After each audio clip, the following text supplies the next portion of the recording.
الحمدللہ والصلاة والسلام علی رسول اللہ وعلی آلہ وصحبہ اجمعین، اما بعد، اعوذ باللہ من الشیطان الرجیم، بسم اللہ الرحمن الرحیم، وقل جاء الحق وزاق الباطل ان الباطل کان زہوقا رب اشرح لی صدری ویسر لی امری واحلل عقدۃ من لسانی یفقہوا قولی۔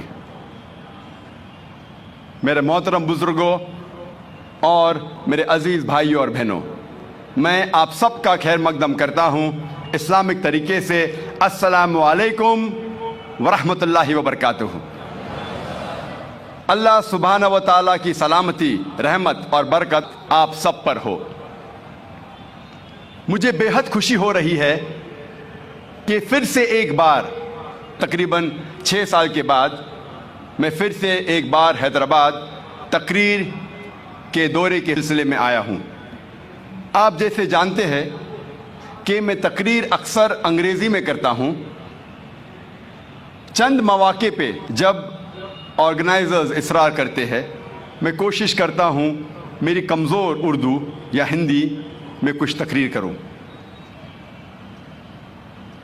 کیونکہ میری تعلیم صرف انگریزی زبان میں ہوئی ہے، اسی لیے ظاہر ہے کہ اس اردو تقریر میں کافی غلطیاں کروں گا۔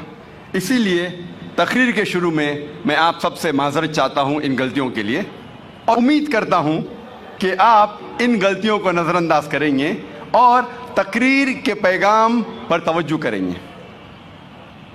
آج کی تقریر کا عنوان ہے اسلام انسانیت کے لیے رحمت نہ کہ زحمت۔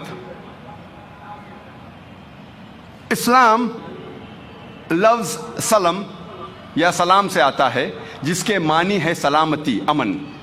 اسلام آتا ہے لفظ سلم سے بھی، جس کے معنی ہے اپنی رضا اللہ کے حوالے کرنا۔ مختصراً اسلام کے معنی ہے سلامتی یا امن حاصل کرنا اپنی رضا اللہ کے حوالے کرنے کے بعد۔ اسلام ایک ایسا مذہب ہے جو انسان کی دونوں ضروریات پوری کرتا ہے، جسمانی بھی اور روحانی بھی۔ اسلام کی سب سے اہم کتاب ہے قرآن مجید۔ یہ قرآن مجید اللہ سبحانہ و تعالیٰ کی آخری کتاب ہے جو نازل کی گئی تھی آخری پیغمبر محمد صلی اللہ علیہ وسلم پر۔ اس قرآن میں انسانیت کے مسائل کا حل ہے۔ This Quran is the most positive book in the world۔ یہ سارے عالم میں سب سے بہترین کتاب ہے۔ It is a proclamation to humanity۔ یہ انسانیت کے لیے ایک پیغام ہے۔ It is a fountain of mercy and wisdom۔ رحمت اور حکمت کا سرچشمہ ہے۔ It is a warning to the heedless۔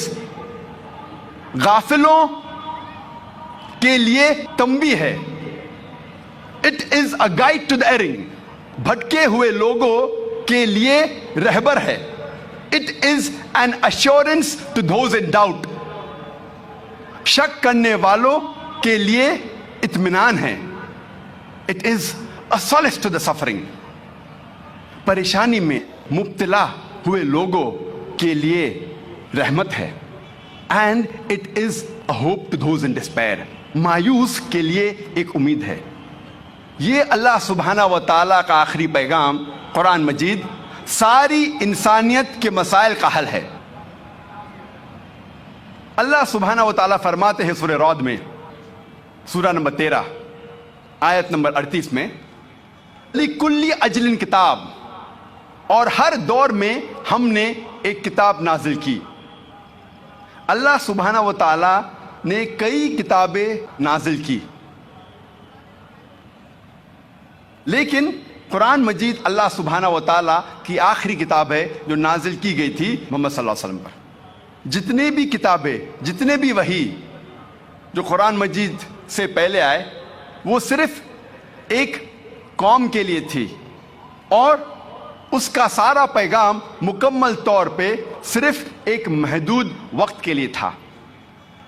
لیکن کیونکہ قرآن مجید اللہ سبحانہ و تعالیٰ کی آخری کتاب ہے، آخری وحی ہے، اسی لیے وہ صرف مسلمانوں یا صرف عربوں کے لیے نازل نہیں کی گئی تھی، قرآن مجید ساری انسانیت کے لیے ہے۔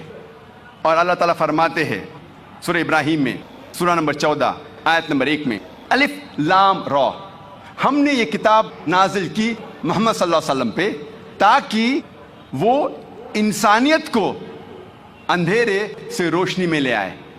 اللہ تعالیٰ یہ نہیں فرماتے کہ ہم نے کتاب محمد صلی اللہ علیہ وسلم پہ نازل کی تاکہ وہ مسلمانوں یا صرف عربوں کو اندھیرے سے روشنی میں لے آئے، لیکن اللہ تعالیٰ فرماتے ہیں کہ ہم نے یہ کتاب نازل کی محمد صلی اللہ علیہ وسلم پہ تاکہ وہ ساری انسانیت کو اندھیرے سے روشنی میں لے آئے۔ اللہ تعالیٰ فرماتے ہیں سورہ ابراہیم میں، سورہ نمبر 14 آیت نمبر 52 میں، یہ ایک پیغام ہے ساری انسانیت کے لیے، اور خبردار کر رہا ہے کہ خدا اللہ ایک ہے، اور سمجھداروں کے لیے یہ ہدایت ہے۔ اللہ تعالیٰ فرماتے ہیں سورہ بقرہ میں، سورہ نمبر 2 آیت نمبر 185 میں، رمضان وہ مہینہ ہے جس میں قرآن مجید نازل کیا گیا تھا فرقان کے لیے اور ساری انسانیت کے لیے ایک ہدایت ہے۔ اللہ تعالیٰ فرماتے ہیں سورہ الزمر میں، سورہ 39 آیت نمبر 41 میں، کہ ہم نے قرآن مجید نازل کیا محمد صلی اللہ علیہ وسلم پر تاکہ وہ ساری انسانیت کو ہدایت دے، صرف مسلمان یا صرف عربوں کو نہیں، لیکن ساری انسانیت کو۔ یہ قرآن مجید انسانیت کے سارے مسائل کا حل ہے۔ اور اللہ تعالیٰ فرماتے ہیں سورہ فاطر میں، سورہ نمبر 35 آیت نمبر 24 میں، وَإِن مِّنْ أُمَّةٍ إِلَّا خَلَا فِيهَا النَّذِيرُ، نہیں ہے کوئی قوم جس میں ہم نے خبردار کرنے والا نہیں بھیجا۔ اللہ تعالیٰ فرماتے ہیں سورہ رعد میں، سورہ نمبر 13 آیت نمبر 7 میں، وَلِكُلِّ قَوْمٍ ہاد، اور ہر قوم میں ہم نے ہدایت کی راہ دکھانے والا بھیجا، ہم نے ایک خبردار کرنے والا بھیجا۔ محمد صلی اللہ علیہ وسلم فرماتے ہیں، لکھا ہے مشکات المصابیح میں جلد نمبر 3 حدیث نمبر 5737، کہ اللہ سبحانہ و تعالیٰ نے اس زمین پر 1,24,000 پیغمبر بھیجے، لیکن جتنے بھی پیغمبر محمد صلی اللہ علیہ وسلم کے پہلے آئے وہ صرف اپنے قوم کے لیے تھے، اور ان کا سارا پیغام مکمل طور پہ ایک محدود وقت کے لیے تھا۔ لیکن کیونکہ محمد صلی اللہ علیہ وسلم اللہ سبحانہ و تعالیٰ کے آخری پیغمبر ہے، وہ صرف مسلمان یا صرف عربوں کے لیے نہیں بھیجے گئے تھے۔ اللہ تعالیٰ فرماتے ہیں سورہ انبیاء میں، سورہ نمبر 21 آیت نمبر 107، وَمَا أَرْسَلْنَاكَ إِلَّا رَحْمَةً لِلْعَالَمِينَ، کہ ہم نے محمد صلی اللہ علیہ وسلم کو بھیجا رحمت بنا کے سارے عالمین کے لیے، سارے انسانیت کے لیے۔ اللہ تعالیٰ فرماتے ہیں سورہ سبا میں، سورہ نمبر 34 آیت نمبر 28 میں، وَمَا أَرْسَلْنَاكَ إِلَّا كَافَّةً لِلنَّاسِ بَشِيرًا وَنَذِيرًا، ہم نے محمد صلی اللہ علیہ وسلم کو ایک عالمی پیغمبر بنا کے بھیجا تاکہ وہ لوگوں کو سیدھی راہ دکھا سکے اور برائی سے روکے۔ کیونکہ محمد صلی اللہ علیہ وسلم آخری پیغمبر تھے، وہ صرف عربوں یا مسلمانوں کے لیے نہیں بھیجے گئے تھے، لیکن ساری انسانیت کے لیے۔ لیکن آج ہم جب انٹرنیشنل میڈیا دیکھتے ہیں، انٹرنیشنل میڈیا پہ پڑھتے ہیں، ہم یہ دیکھتے ہیں کہ آج کا انٹرنیشنل میڈیا، چاہے وہ انٹرنیشنل نیوز پیپرز ہو، انٹرنیشنل میگزینز ہو، international radio broadcast stations ہو، یا international television satellite channels ہو، اس پہ ہم دیکھتے ہیں کہ کہا جا رہا ہے کہ اسلام انسانیت کے لیے زحمت ہے۔ یہ انٹرنیشنل میڈیا یہ کہہ رہی ہے کہ اسلام